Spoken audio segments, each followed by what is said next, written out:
AP EAMCET 2024 third phase counselling సంబంధించి latest update అయితే రావడం అయితే జరిగింది. సో దాని గురించి వీడియో క్లారిటీగా ఎక్స్ప్లెయిన్ చేస్తాను. దానికంటే ముందుగా మన ఛానల్ ఫస్ట్ టైం అయితే చూస్తున్నారో సబ్స్క్రైబ్ చేసుకోండి. పక్కన నాకు సింబల్ గట్టిగా నొక్కండి. మన ఛానల్లో పెట్టి ప్రతి వీడియో మీకు నోటిఫికేషన్ కింద రావడం అయితే జరుగుతుంది. ఈ వీడియో కనుక నచ్చినట్లయితే లైక్ చేయండి, షేర్ చేయండి, కామెంట్ చేయండి. ఫ్రెండ్స్, వీడియోలోకి అయితే వచ్చేద్దాం. సో ఇక్కడ మనం చూసుకున్నట్లయితే కనుక ఇంజనీరింగ్ 3వ విడత కౌన్సిలింగ్ నిర్వహించాలి ఎస్ఎఫ్ఐ అని చెప్పి అయితే ఇవ్వడం అయితే జరిగిందన్నమాట. ఇంజనీరింగ్ ప్రవేశాలకు 3వ విడత కౌన్సిలింగ్ నిర్వహించాలని ఎస్ఎఫ్ఐ అధ్యక్షులు విజ్ఞప్తి అయితే చేయడం అయితే జరిగిందన్నమాట. ఈఏపీసెట్ ఇంజనీరింగ్లో 2 దఫల కౌన్సిలింగ్ పూర్తయ్యాక కన్వీనియర్ కోటాలో 18,951 సీట్లు మిగిలిపోయాయన్నారు.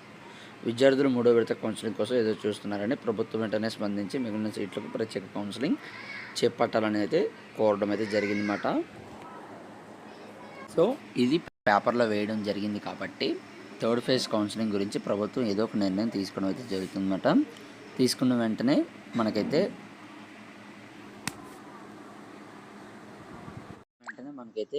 ఏదో ఒక అప్డేట్ అయితే ఇవ్వడం అయితే జరుగుతుందన్నమాట. ఇచ్చిన వెంటనే మన ఛానల్లో తప్పకుండా వీడియో అయితే పెట్టడం అయితే జరుగుతుంది. ఇంకొక లేటెస్ట్ అప్డేట్ ఏంటంటే ఈఏపీసెట్ 2024 3వ విడత కౌన్సిలింగ్ నిర్వహించాలి అని చెప్పి రేపు 12వ తారీఖున 10 గంటలకు మంగళగిరి ఏపీఎస్కి వద్ద నిరసన అయితే తెలియజేస్తున్నారన్నమాట. సో 1-2 విడతల కౌన్సిలింగ్లో ఇంజనీరింగ్లో చేరిన విద్యార్థులు కూడా 3వ విడత కౌన్సిలింగ్ అర్హులు అవ్వాలని చెప్పి అయితే రేపు ఉదయం 10 గంటలకు మంగళగిరి హెడ్ ఆఫీస్లో అయితే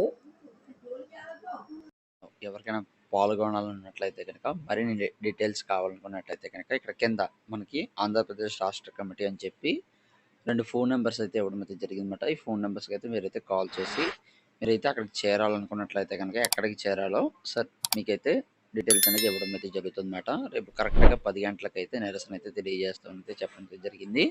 సో ఎక్కువ మంది విద్యార్థులు వెళ్తున్నట్లయితే కనుక మనకైతే థర్డ్ ఫేజ్ కౌన్సిలింగ్ అనేది కండక్ట్ చేసే అవకాశాలు అయితే ఉంటాయన్నమాట. సో ఇక్కడ ఫోన్ నెంబర్స్కి కాల్ చేసి మీరు మరిన్ని డీటెయిల్స్ అనేది తెలుసుకోవచ్చు.